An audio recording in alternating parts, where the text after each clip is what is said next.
A millionaire abandoned his wife for being uneducated. 5 years later, she returns as the president of the country, and he begs for a second chance. What she does next leaves everyone in absolute shock. Before you watch, like, subscribe to the channel, and comment on where you're from so we can bring you even more videos. Chapter 1. The Price of Betrayal. The air in the hospital room carried the characteristic scent of antiseptic, mixed with the soft perfume of the few white roses the nurse had placed on the bedside table.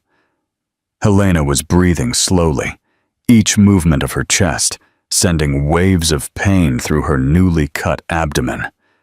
The fluorescent light seemed too bright for her tired eyes after 18 hours of labor that culminated in an emergency C-section.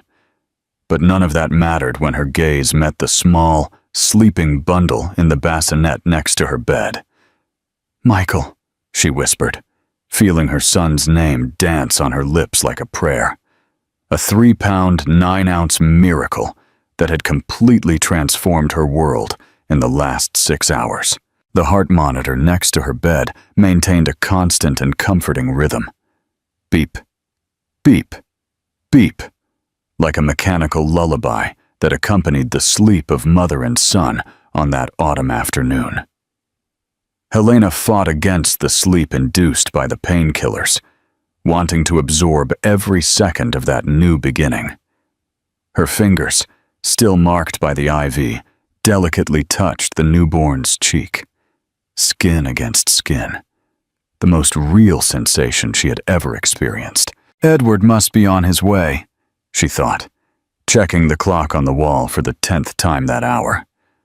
Her husband had left to take care of some urgent business as soon as the doctors confirmed that both mother and baby were fine. Typical of Edward Miller, the real estate magnate who turned every minute into money, every opportunity into an empire. 15 years of marriage had taught Helena to adapt, to be patient, to understand that business always came first. She, the beautiful trophy wife who had abandoned her promising architectural career to be the perfect hostess, the impeccable companion to the man everyone admired. Perhaps now, with Michael, the priorities would finally change. The soft sound of Italian shoes against the vinyl floor announced someone's arrival even before the door opened. Helena felt her face light up with an automatic smile, the one she had perfected over the years. "My love, come and meet our—" The words died on her lips when she realized that Edward was not alone. For a moment, her exhausted brain could not process the image. Her husband, impeccably dressed in a navy blue suit she herself had chosen, held a leather briefcase in his left hand. But it was the woman by his side who captured her attention. Juliana Torres, his personal assistant for 2 years. The same one who had organized her baby shower 3 months ago. "Helena," Edward's voice sounded strangely formal, as if he were about to close a difficult deal. "We need to talk." The heart monitor accelerated its rhythm, as if it also sensed what was to come. Beep, beep, beep, beep. "Now?" Helena asked, her voice weaker than she would have liked. "Edward, I just gave birth to our son." A heavy silence took over the room, broken only by the soft sound of Michael's breathing and the incessant beep of the monitor. Edward moved forward, placing the briefcase on the bed. His eyes, the same brown eyes that had once made her believe in fairy tales, now avoided hers. "I didn't plan to do this like this," he began, and Helena felt a cold shiver run down her spine. "But the lawyers said the sooner we resolve it, the better for everyone."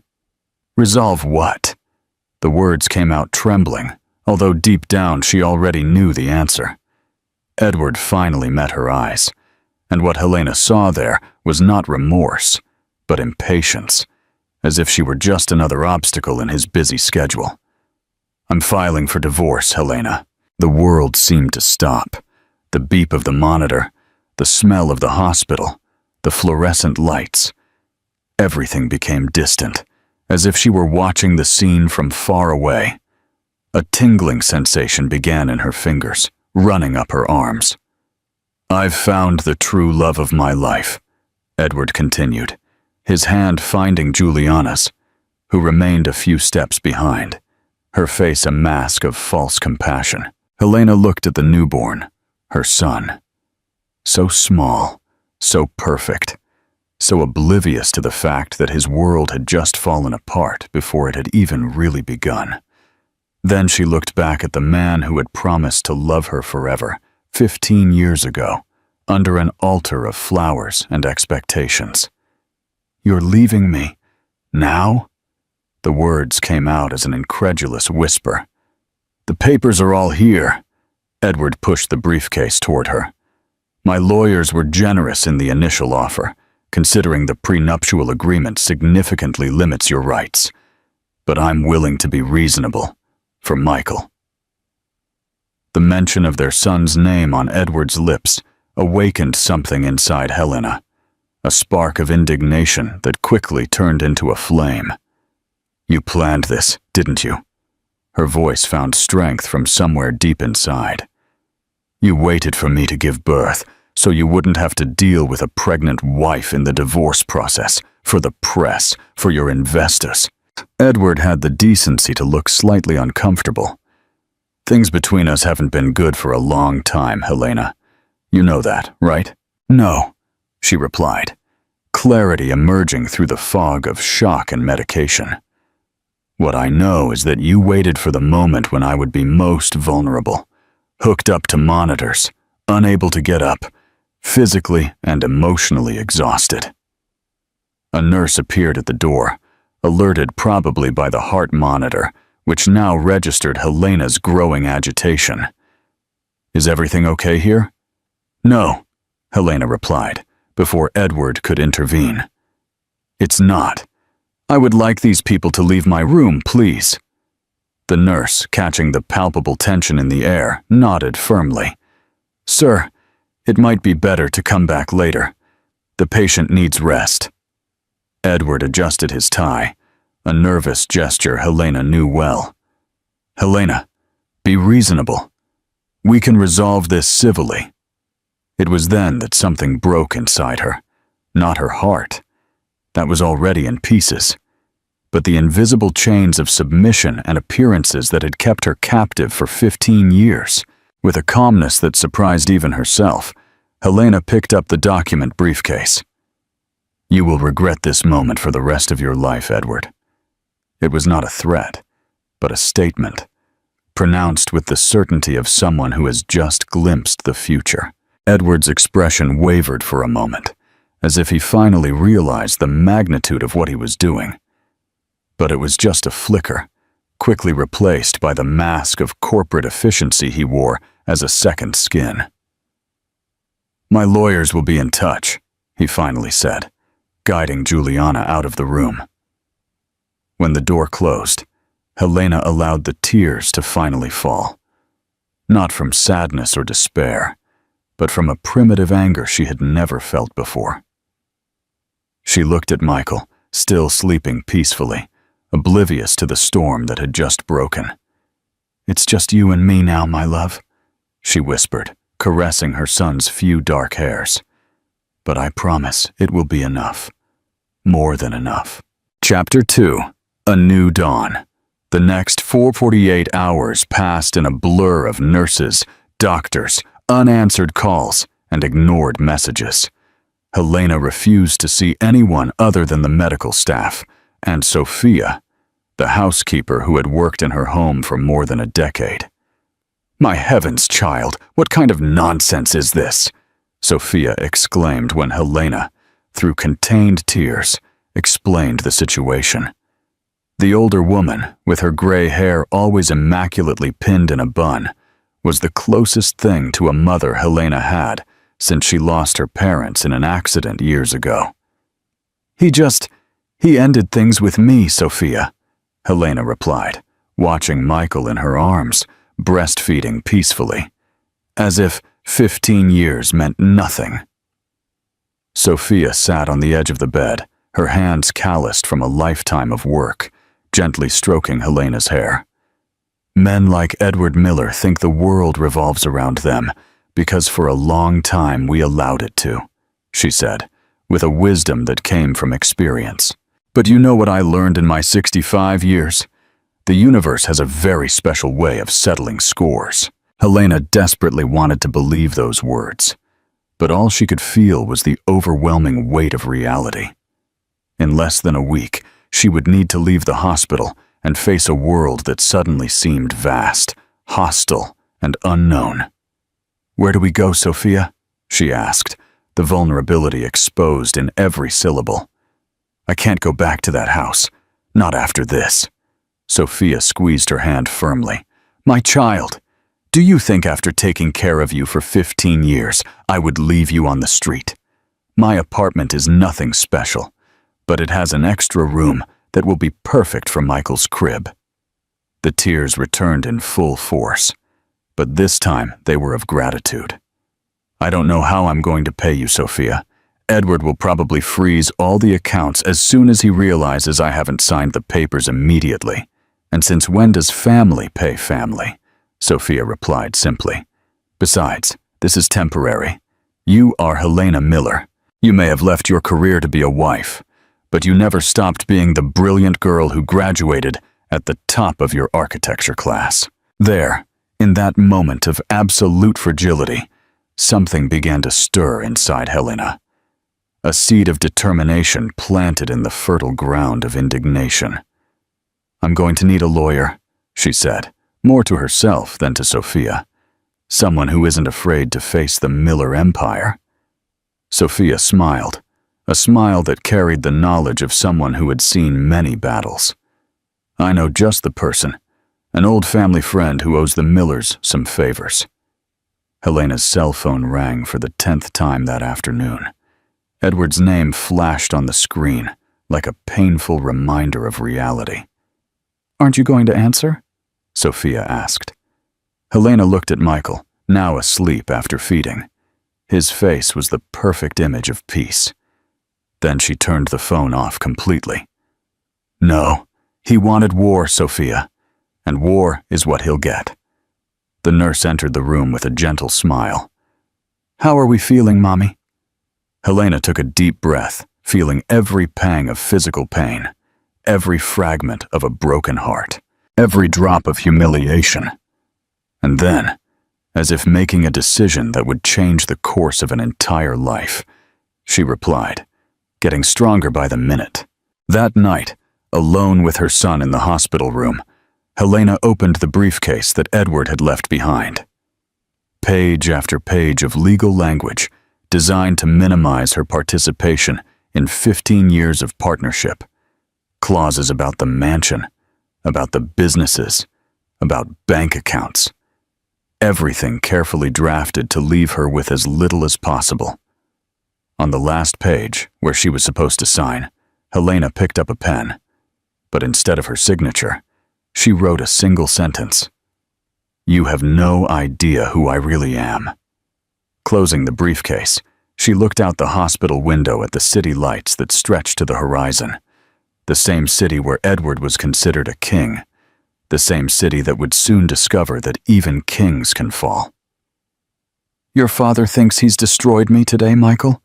she whispered to the sleeping baby. "But he just created something far more dangerous than a hurt woman. He created a mother with a mission." The stars twinkled in the night sky as silent witnesses to a promise being made. The promise that the woman who would leave that hospital would not be the same one who had entered. As Michael slept, oblivious to the world of adults and its complexities, Helena began to mentally trace the first steps of a journey that would transform not only her life, but that of everyone around her. A story not of a victim, but of rebirth. Not of a fall, but of an ascent. The story of a woman who, in the moment of her greatest vulnerability, found her greatest strength. What do you think of Helena's decision to not sign the divorce papers immediately? Was she being smart, or just holding on to false hope? Chapter 3. The Secret Weapon. The sound of rain against the window of Sophia's small apartment created a curtain of sound that lulled Michael's restless sleep. Helena watched her son, asleep in the makeshift crib, a wicker basket lined with soft sheets that the housekeeper had kept for decades, waiting for the day she would have grandchildren. Life had other plans for Sophia, just as it had for Helena. 7 days had passed since they left the hospital. 7 days of a reality that still felt like a nightmare from which she couldn't wake up. The C-section scar still pulsed with occasional pain, a physical reminder of the moment her life had been split in two, before and after the betrayal. "Here, child, chamomile tea with a touch of honey." Sophia entered the small but cozy room, holding out a steaming cup. "It will help you rest." Helena accepted the warm drink, feeling the familiar aroma momentarily calm her frayed nerves. "Thank you for everything, Sophia." The older woman sat on the edge of the bed, her hands marked by a lifetime of work finding Helena's. "Dr. Matthias called while you were in the shower. He said he can see us tomorrow at 10 a.m. Ricardo Matthias. The name evoked distant memories of her childhood, the lawyer who had handled her parents' estate, a man whose reputation for integrity was as well known as his fame, as a ruthless opponent in court. "Do you think he'll take the case?"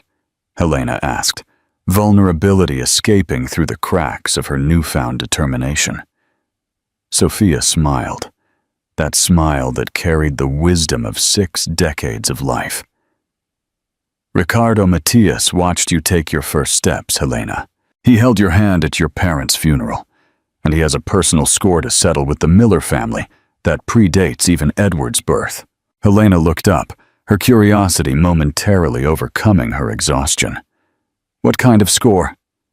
"That's a story for another day," Sophia replied, standing up with a slight groan of her tired joints. "Now you need to rest. Tomorrow, the real war begins. War." The word resonated in Helena's mind as she settled beside her son's crib. She had never been a belligerent person. The promising architect who had fallen in love with Edward 15 years ago believed in building, not in destroying. Creating spaces of harmony, not battlefields. "Who am I now?" she whispered to the shadows of the room, her phone in her hands, showing the banking app screen. 0. All the joint accounts emptied. The credit card, canceled. Even the small savings she had in her name, the result of her work before the marriage, mysteriously blocked. A small sob escaped her lips before she could contain it. Not for the money itself, but for the meaning of that act. Edward was not just leaving her. He was erasing her, eliminating 15 years as if they were an inconvenient accounting error in his personal ledger. Michael stirred in his crib, perhaps sensing his mother's anguish. Helena quickly wiped away her tears. "No, my love. Mommy is not going to cry anymore," she promised, gently stroking the baby's belly. "We're going to show your father exactly what we're made of." Ricardo Matthias's office had not changed much since the last time Helena had been there, more than a decade ago. The same law books lined dark mahogany shelves, the same smell of strong coffee and old paper, the same aura of solemnity that seemed to emanate from the walls themselves.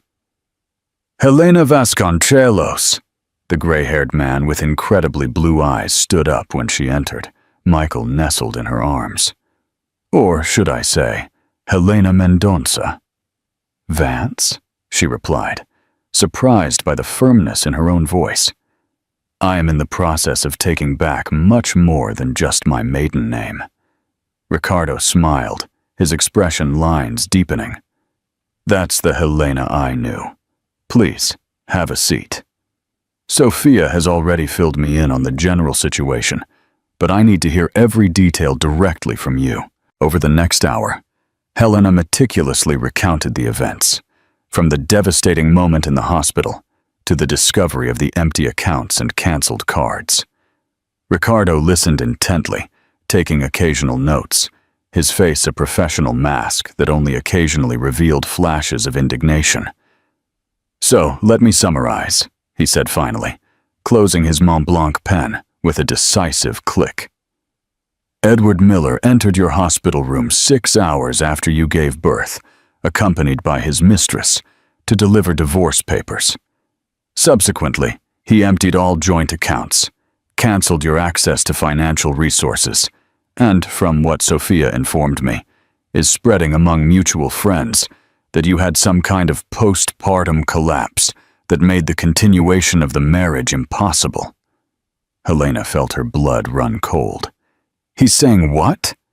"He's building a narrative, Helena," Sophia explained gently, who was holding Michael while Helena talked to the lawyer.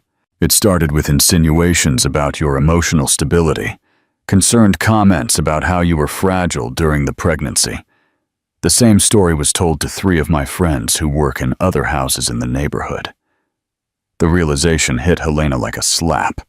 "He's preparing the ground for a custody battle," she whispered, horror growing in her chest. "He wants to take Michael from me." "He will not," Ricardo stated with such conviction that Helena almost believed him. "But we need to be strategic.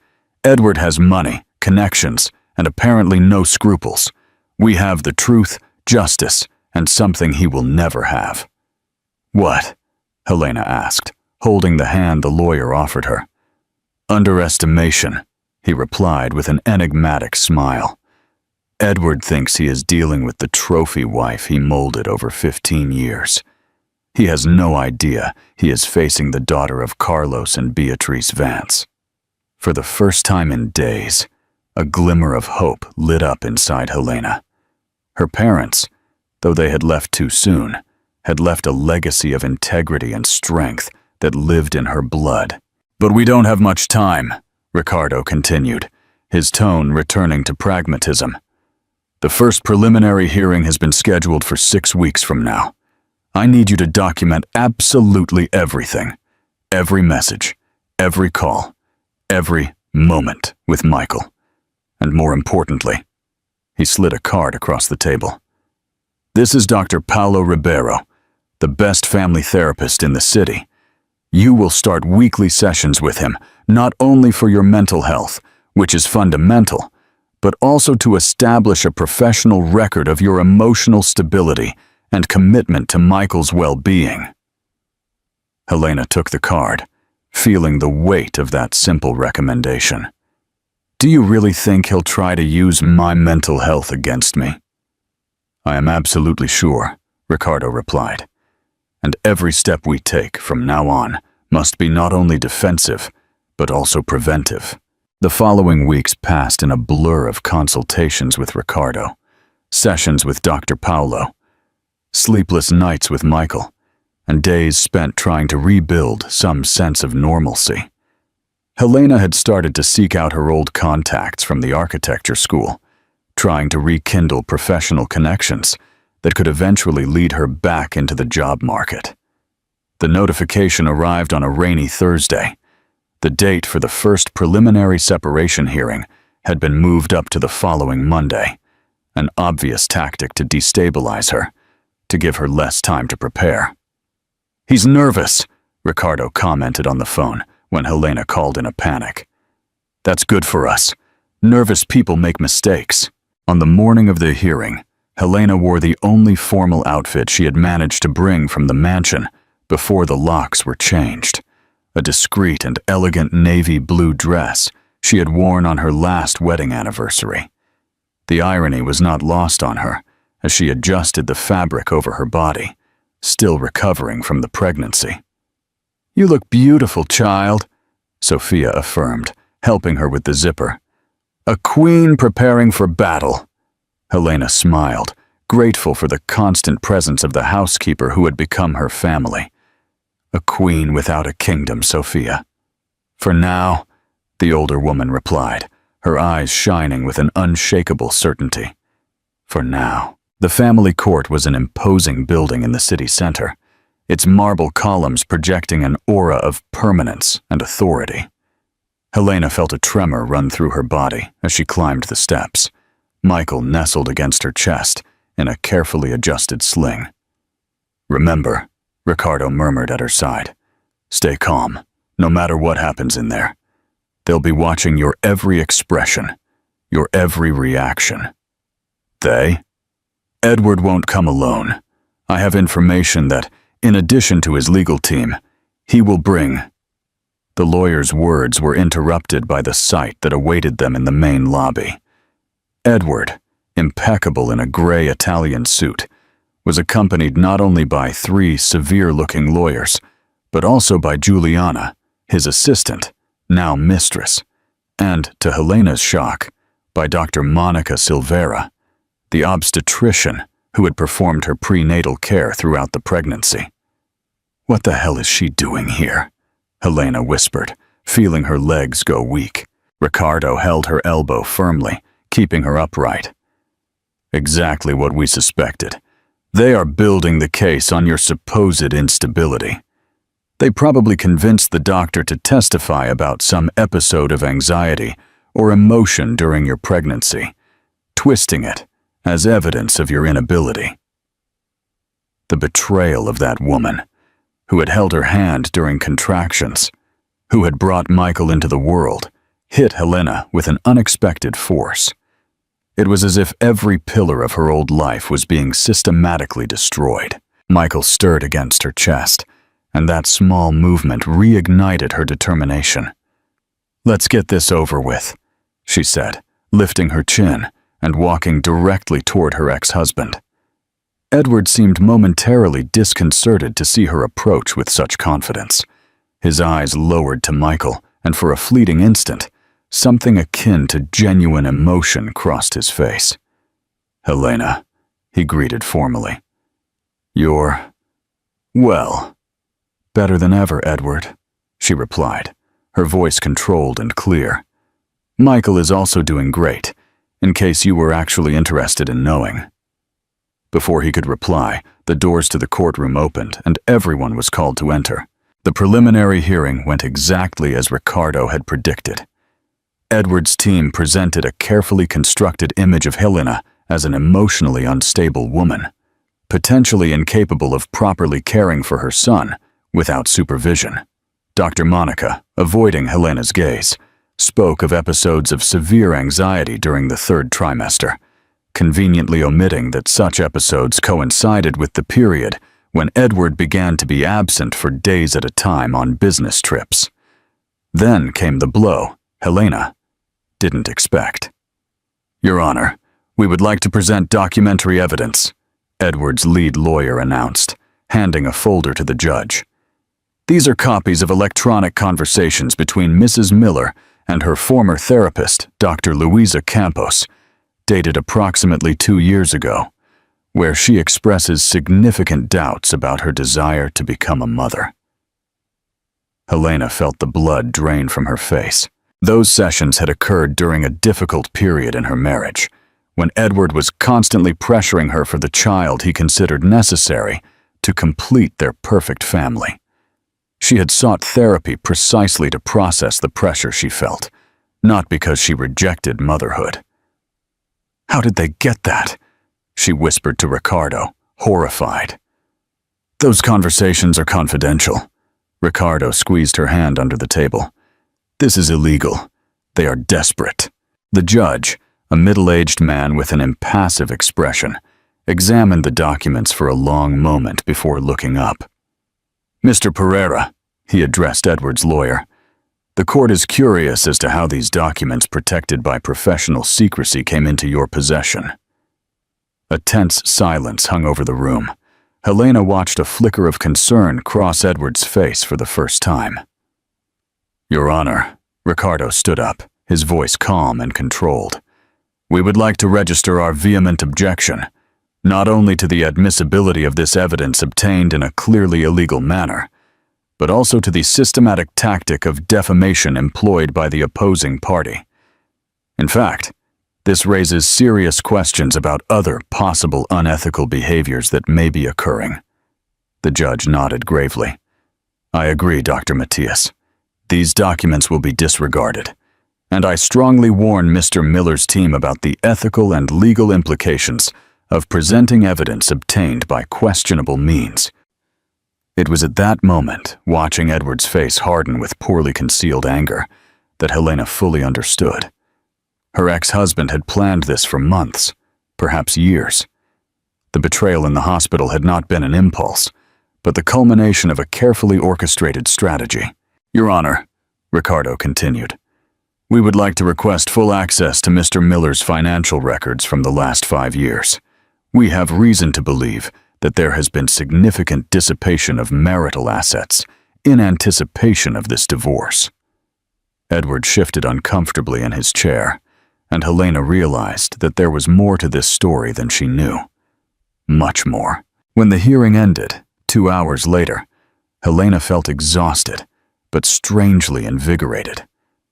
The judge had denied Edward's initial request for supervised visits with Michael, establishing instead a temporary schedule that recognized the importance of the maternal bond in the first months. This was just the first round, Ricardo commented as they left the courthouse. But we scored important points. What happens now? Helena asked, adjusting Michael in her arms. Now? The lawyer replied with a determined glint in his eyes. We start digging. There's something in Edward's financial records that's making him nervous, and we're going to find out exactly what it is. As they walked to the parking lot, Helena felt the weight of a gaze on her. Turning, she found Edward watching her from the courthouse entrance, his face an unreadable mask of conflicting emotions. For a brief moment, their eyes met across the distance. There was no more love there, not even nostalgia, only the crystalline clarity of two people who, after 15 years together, were finally seeing each other for the first time. Helena was the first to look away, not out of weakness, but out of choice. The past was behind her. Ahead, though still wrapped in a fog of uncertainty, a future awaited. One that she would build with her own hands, brick by brick, day by day. Let's go home, Michael, she whispered to her son, who responded with a sleepy yawn. We have a lot of work ahead of us. What do you think Ricardo found in Edward's financial records? And what will that mean for the fate of Edward's empire? Chapter 4, The Flash Drive. Autumn gave way to winter when Helena found the flash drive. It had been a particularly exhausting day. Michael, now 4 months old, was going through a phase of colic that turned early mornings into endless sessions of crying and comforting. On top of that, Edward had intensified his legal tactics, bombarding Ricardo with requests for documentation and additional hearings, an obvious strategy to drain Helena's limited financial resources. The small apartment, though cozy, was starting to feel claustrophobic. Cardboard boxes with the few belongings Helena had managed to retrieve from the mansion before Edward's security guards completely blocked her access were piled up in a corner of the bedroom, most of them still unopened. You need to organize that, child, Sophia commented as she came in with a cup of tea, finding Helena sitting on the floor among the boxes, Michael finally asleep in his makeshift crib. It's not good to live among boxes. It makes it seem like you're just passing through. Helena sighed, running a hand through her hair that hadn't received salon care in weeks. And I'm not. We can't stay here forever, Sophia. The housekeeper sat on the edge of the bed, watching the young mother with eyes that mixed concern and admiration. No, you can't. But until you find your next home, you need to make this a place of peace, not a storage room for dusty memories. There was wisdom in those simple words. Helena nodded, pulling one of the smaller boxes toward her, the one that contained some personal items from her vanity table. She opened it methodically, separating what was essential, what could be kept, and what should be discarded. At the bottom of the box, under a silk scarf Edward had given her for their first wedding anniversary, she found a small velvet bag she hadn't seen in months, the party bag she had used at the last charity event they had attended together before she found out she was pregnant. "I remember that day," Sophia commented, recognizing the item. "You looked stunning in that turquoise blue dress." Helena smiled sadly, opening the small bag.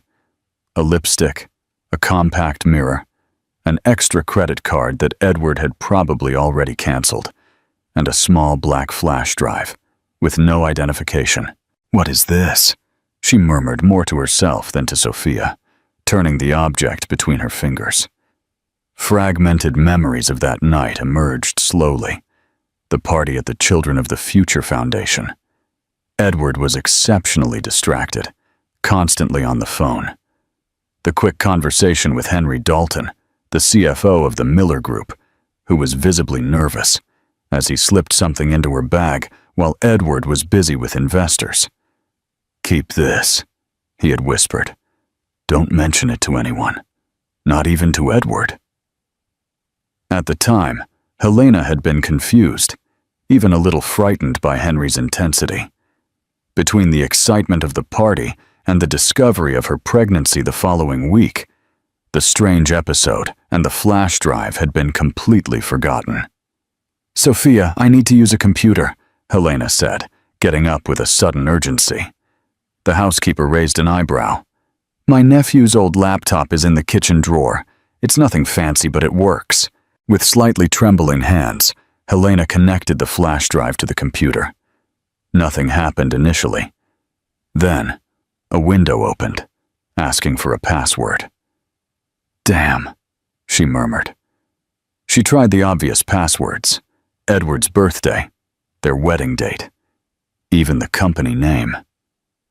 Nothing worked. She was about to give up when her eyes fell on a photo on Sophia's kitchen wall. Herself, younger, hugging her parents in front of the old Vance mansion, before it was sold after their death. On an inexplicable impulse, she typed the address of that house. Alameda das Palmeiras, 237. The screen flickered, and suddenly dozens of files appeared. Helena felt her heart race as she opened the first document. A spreadsheet with dates, values, and codes that initially seemed incomprehensible. But as she examined more files, a pattern began to emerge. Transfers to numbered accounts in tax havens, records of shell companies, contracts with clauses underlined in red. "Sophia," she called, her voice barely above a whisper. "I think I need to call Ricardo, now." Chapter 6. The Ultimate Revenge. "This is pure dynamite," Ricardo commented 3 hours later, sitting at Sophia's kitchen table. The contents of the flash drive spread out in printouts in front of him. Henry Dalton basically documented years of tax evasion, money laundering, and bribery of public officials by the Miller Group. Helena watched the lawyer with a mixture of shock and vindication. "Why would Henry give me this?" Ricardo took off his glasses, rubbing the bridge of his nose thoughtfully. "Life insurance. Smart people always keep a nuclear option for when they're chosen as scapegoats. According to the date of these documents, this was just before the coastal construction scandal, when that building partially collapsed." "I remember that." Helena nodded. "Edward was a nervous wreck back then. He said it was the press pressure, but he was probably afraid that the investigations would reach the irregularities that Henry documented here." Ricardo completed.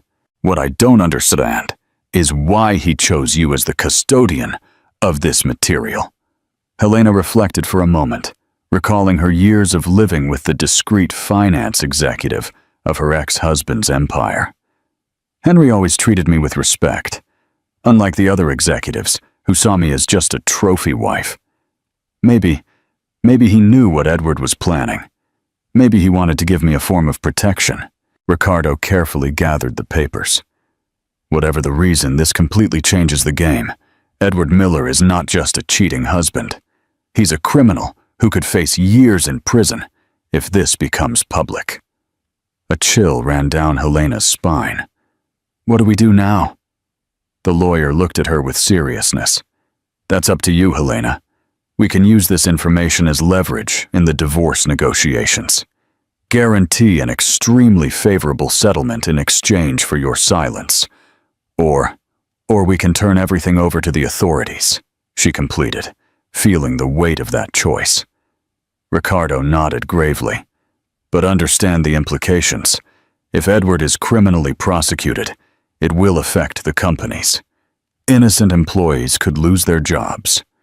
The Miller name, which is also Michael's last name, will be publicly tarnished. Helena stood up, walking to the crib where her son was sleeping peacefully, oblivious to the storms brewing around him. She watched his serene little face, his small fingers curled into tiny fists, the total trust and innocence in every calm breath. I need to think, she finally answered. This isn't just about revenge against Edward. It's about Michael's future, too.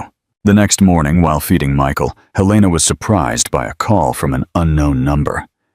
Helena Miller, a formal male voice on the other end said when she answered. This is Henry Dalton. We need to talk, in person. Helena's heart raced. How did you get this number? A brief silence. I have my methods. About the flash drive. I don't know what you're talking about, she interrupted quickly, a self-preservation instinct taking over. Henry sighed. Helena, I'm not calling as an enemy. Edward is getting desperate. He knows you have something. He doesn't know what exactly, but he feels there's something. He's planning to escalate his tactics. The kind of tactics that make you question your own sanity. Henry replied grimly. I need to see you.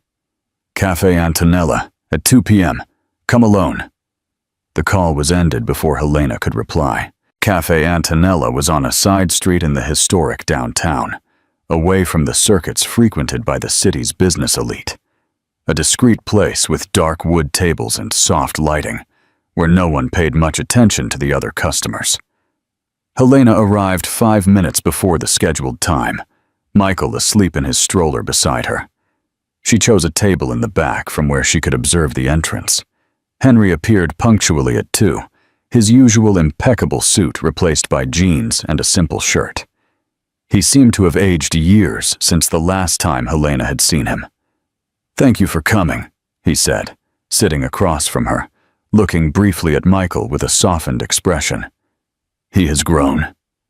Children tend to do that, Helena replied dryly. What's so urgent, Henry? The executive laced his fingers together on the table, his shoulders visibly tense. Edward is selling off assets, transferring properties, moving money at a frantic pace. I think he plans to leave the country. The revelation hit Helena like a physical blow. What? When? I'm not sure. Perhaps weeks, a few months at most. It depends on how much he can liquidate quickly without raising suspicion. And Juliana? A bitter smile appeared on Henry's lips. Ah, she knows nothing. She's just another disposable piece on the board, just as I am becoming. Helena studied the man in front of her, noticing the signs of stress he could barely hide. Why are you telling me this? Henry looked her directly in the eyes for the first time. Because you deserve to know. Because I participated in the building of this empire of lies for too long. And because he intends to take Michael. The world seemed to freeze around Helena. What do you mean, take Michael? Part of the plan. Get custody, then disappear with the child to a country with no extradition treaty. A new life for him and his heir.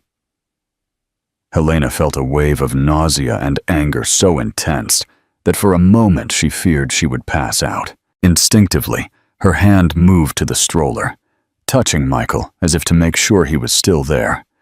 Safe. Why should I believe you? She asked, when she finally recovered her voice. Henry slid an envelope across the table. Because I have nothing to gain by lying to you now, and because I am about to disappear too, but for different reasons.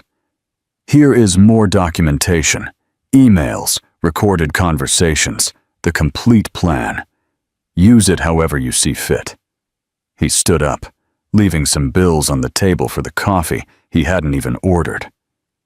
One last thing, Helena. Edward isn't the only one involved in this. There are powerful people behind him, people who benefited from the schemes documented on that flash drive. Be careful, very careful. With those words, Henry walked to the exit, stopping briefly to look one last time at Helena and the baby. "You're stronger than he ever imagined," he said before disappearing through the door. "He's bluffing," Sophia insisted when Helena recounted the meeting hours later. "Edward would never abandon the entire empire he built here." "Unless the empire is about to crumble," Ricardo pondered, examining the new documents provided by Henry. "These emails suggest that there is a federal investigation underway, focused on some of the Miller Group's largest projects." Helena sat down heavily on Sophia's worn sofa, the reality of the situation finally hitting her with full force. She wasn't just fighting for a fair share of marital assets or for Michael's custody. She was in the middle of something much bigger and potentially more dangerous than she had ever imagined. "What do I do now?" she asked, the vulnerability evident in her voice. Ricardo closed the document folder, his face grave. "First, we need to ensure your safety and Michael's. If half of what is in here is true, powerful people will be desperate to silence any threat. I can't just hide," Helena protested. "I have the custody hearing in 2 weeks." "And we'll be there," Ricardo assured her, "but with additional precautions. In the meantime, we need a safer place for you and Michael to stay. Sophia's apartment is the first place they'll look." Helena felt the weight of the situation on her shoulders. Every decision now seemed to have monumental consequences, not only for her, but for her son. For innocent people involved in the Miller companies, even for the city that depended on the jobs generated by the conglomerate. "How did we get to this point?" she asked, more to herself than to others. "How did I not notice what was happening right under my nose all these years?" Sophia sat next to her, wrapping her in a maternal hug. "Don't blame yourself, child. Edward built that world precisely to keep you encapsulated, protected from the reality of his business, the perfect trophy wife in his golden mansion." The words, though harsh, carried a liberating truth. For 15 years, Helena had lived in a meticulously designed bubble, her role carefully defined and limited.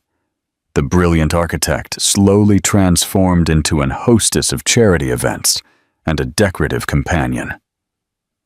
But now the bubble had burst, and in the midst of the sharp shards of reality that emerged, Helena was beginning to glimpse not only danger, but also possibility. The possibility of finally rediscovering who she was, what she was capable of. "I need some air," she said suddenly, standing up. "I'm going for a walk with Michael." Ricardo seemed about to protest, but something in Helena's determined look stopped him. "Don't go far, and keep your phone close." She nodded, placing Michael in the stroller, careful not to wake him. The afternoon was cool, the sky painted with the golden hues of late autumn. As she walked through the familiar streets of the neighborhood where she had grown up, Helena felt her mind finally clearing after months of emotional turmoil. Edward had taken almost everything from her: her home, her financial security, her social identity. He had tried to destroy her in the moment of her greatest vulnerability. But there was something he hadn't been able to touch, something that now, paradoxically, emerged stronger precisely because of his actions. Her determination. "He's not going to win, Michael," she whispered to her sleeping son. "And more importantly, he's not going to take you away from me. I promise you that." At that exact moment, passing a dusty, closed antique shop, Helena stopped. A discreet sign read, "For sale by Central Real Estate." Something about the old brick building and stained glass windows caught her attention.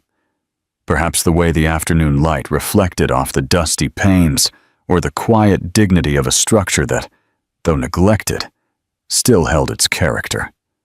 Helena took out her phone, taking a picture of the contact number on the sign.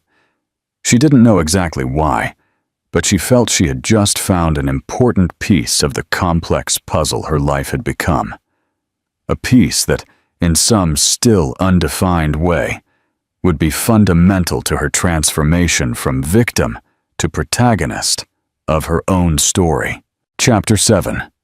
The Final Turn. The letter arrived on a rainy Wednesday, exactly 6 months after Michael's birth.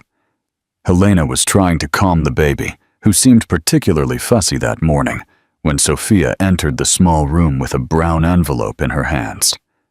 "Official correspondence," the housekeeper announced, extending the envelope with a curious expression. "From the notary's office." Helena frowned, adjusting Michael in her arms. "The notary? I don't know anyone with that name." "He's the oldest notary in the city," Sophia explained. "He handles estates and wills of traditional families for decades." With Sophia's help, who held Michael, Helena opened the envelope. As she read the formal document, her eyes widened in surprise. "What is it, child? You look like you've seen a ghost." "Almost," Helena replied, still processing the information. "Apparently, my Aunt Amelia passed away 2 weeks ago. She left me a property in the historic center, an antique shop called Memories of Yesteryear." Sophia let out a gasp of surprise. "I never knew you had property-owning relatives in the city." "Neither did I," Helena confessed, mentally replaying the few times she had heard mentions of her great-aunt Amelia, always in whispered conversations that would stop when I approached. "Apparently, I have a meeting with the notary tomorrow to discuss the details of the inheritance." The antique shop was exactly the kind of place that would go unnoticed by most people. Squeezed between a modern coffee shop and a designer clothing store on Acacia Street, the narrow brick facade and dusty window display contrasted with the ostentatious luxury around it. It was, Helena realized with irony, the same abandoned store that had caught her attention days before. "It looks like it's been closed for months," Ricardo commented, who had insisted on accompanying her on that first visit after the meeting with the notary. Michael slept peacefully in his stroller, oblivious to the importance of the moment. Helena turned the heavy brass key in the antique lock, feeling as if she was opening not just a door, but an entirely new chapter of her life. The creak of the hinges echoed in the silent space as the door swung open, revealing the interior of the store. The smell was the first thing that hit her, a mixture of old wood, old books, and the unmistakable aroma of the past. Dust particles danced in the sunbeams that penetrated through the cracks in the faded curtains, partially illuminating the space filled with furniture, covered by white sheets, like silent ghosts waiting to tell their stories. "Well," Ricardo broke the silence, "it looks like you have a project on your hands." Helena slowly moved forward, her fingers lightly brushing an Art Deco lamp, a set of Chinese porcelain, a delicately carved Victorian chair. Each object seemed to whisper fragments of past lives. "The notary said the store is practically bankrupt," she commented, more to herself than to Ricardo. Aunt Amelia had been keeping it out of stubbornness in recent years. More like a personal museum than a business. "And what do you intend to do?" the lawyer asked, carefully watching her reaction. Helena stopped in front of an old mirror, facing her own reflection framed by dark, worked wood. The woman who stared back at her seemed simultaneously familiar and strange. The same features, but a different expression, more determined, more alive. "I'm going to reopen it," she replied, with a certainty that surprised her. "I don't know exactly how yet, but I know this place has a purpose in my life." Ricardo smiled, that enigmatic smile he rarely showed. "You know what's interesting? This store is located exactly between Centaur Tower, the main headquarters of the Miller Companies, and the Palace of Arts, where all the city's major social events take place. Helena absorbed this information, feeling its symbolic meaning. Positioned between her ex-husband's corporate power and the social circle that had excluded her so quickly after the scandal. A small, strategically located fortress. "Let's explore the rest," she suggested, moving toward the back of the store. Beyond the main exhibition space, there was a small area that seemed to have functioned as an office, with an old desk covered in papers and accounting books, and, surprisingly, a door that led to a basement.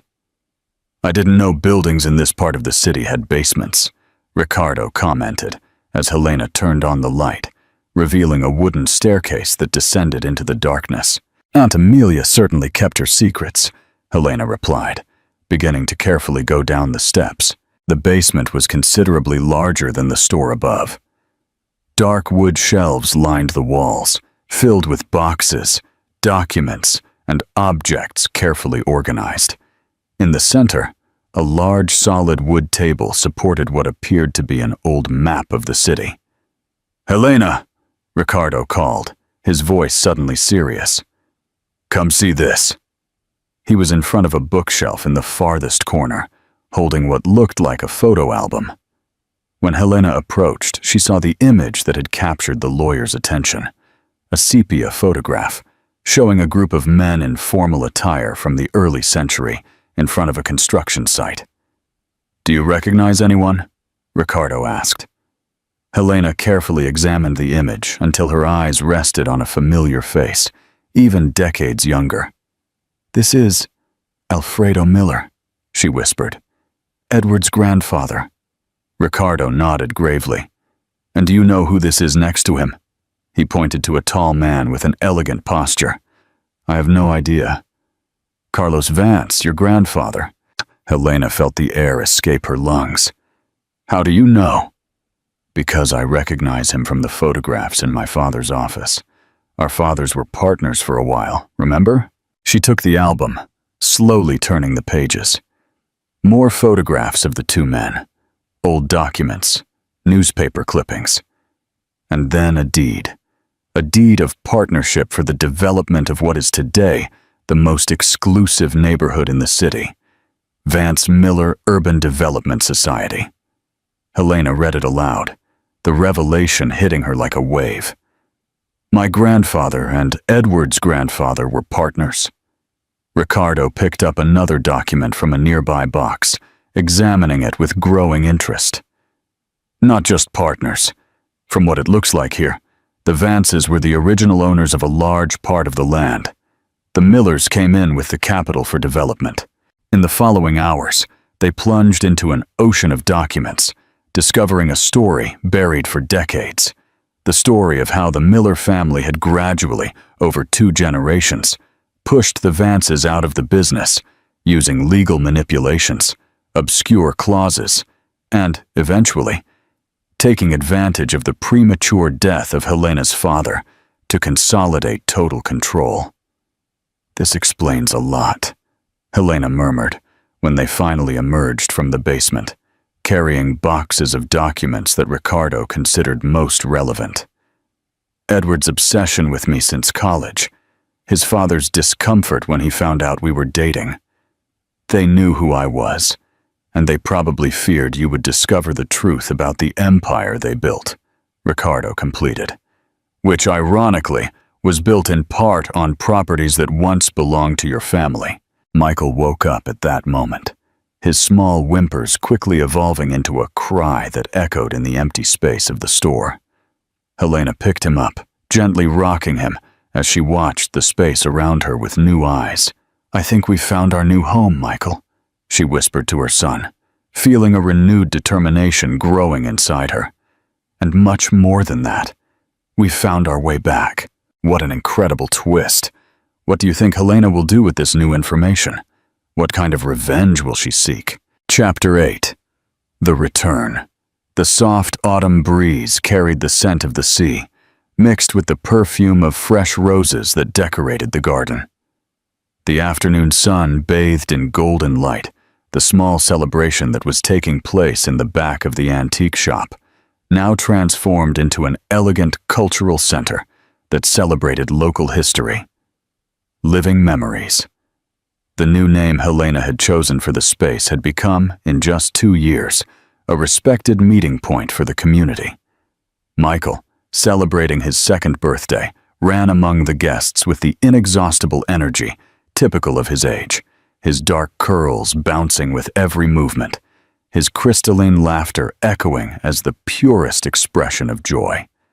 Helena watched him with a serene smile, amazed at how 2 years could seem simultaneously an eternity and a blink of an eye. "He has your spirit," Sophia commented, approaching with 2 glasses of champagne. The housekeeper, now officially a partner in Helena's venture, had become much more than an employee. She was family, a confidant, the rock that kept her steady during the storm. "And his father's determination?" Helena replied, accepting the glass. "Although I prefer to call it persistence." The 2 women watched the small crowd gathered for the occasion. An unlikely collection of people who, 2 years earlier, would never have imagined sharing the same space in harmony. Old college friends of Helena's, who had helped her redesign the store's space. Local artisans, whose works were now displayed and sold at the cultural center. And traditional families from the city who, attracted by initial curiosity, became loyal customers. And in the farthest corner of the garden, talking privately with Ricardo, was the man who had transformed not only Helena's business, but also, gradually, her cautious heart. Andre, a specialist in recovering hidden assets, had entered her life 14 months earlier, introduced by Ricardo as someone who could help with her financial situation. What began as a strictly professional partnership, he tracking Edward's offshore accounts, she providing crucial information about her ex-husband's financial habits, slowly evolved into something deeper, more meaningful. "He can't stop looking at you," Sophia commented, with a knowing smile, referring to Andre.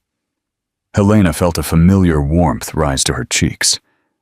"We're taking it slow. Michael always comes first." "And that's precisely why he admires you so much," the housekeeper replied. "Men like Andre don't come around twice in a woman's life. Men who respect your battles, who understand your priorities." Helena was about to respond when she noticed a sudden silence spreading through the party. Following the guests' surprised looks, she saw the figure who had just entered through the side gate. Edward Miller looked like a faded version of the imposing man he had been. He still wore expensive clothes, still held the upright posture that his Harvard diploma had given him. But something fundamental had changed. His eyes, once calculating and cold, now carried a shadow of defeat. Helena felt her heart race, not with fear, but with a strange mixture of compassion and vindication. The path to that moment had been long and painful. The federal investigation into the Miller Group's activities, triggered by the documents that Henry Dalton had providentially left in her hands, had not resulted in arrests. Edward had skillfully negotiated his cooperation in exchange for immunity, but in the almost complete dissolution of the business empire. The real estate magnate, who had once dominated the city's market, now managed a minimal fraction of his old business, under strict supervision from the authorities. His fiancée, Juliana, had disappeared at the first sign of trouble, taking with her a considerable amount of money and jewelry. The final blow to his reputation came when Dr. Monica Silvera herself, the obstetrician who had tried to testify against Helena, publicly retracted her statement, admitting she had been pressured by Edward. "I didn't think he would have the courage to show up," Sophia murmured, instinctively positioning herself next to Helena as a guardian. "I invited him," Helena replied simply, surprising the housekeeper. "He is still Michael's father." With measured steps, Helena walked across the garden toward her ex-husband. The guests watched the scene like spectators of a play whose climax was about to happen. Andre and Ricardo, noticing the movement, discreetly approached, ready to intervene if necessary. "Edward," Helena greeted him with serene formality when she reached him. "Thank you for coming." He nodded stiffly, his eyes scanning the crowd. "Where is he?" The question, so simple and so loaded with meaning, made Helena's heart ache.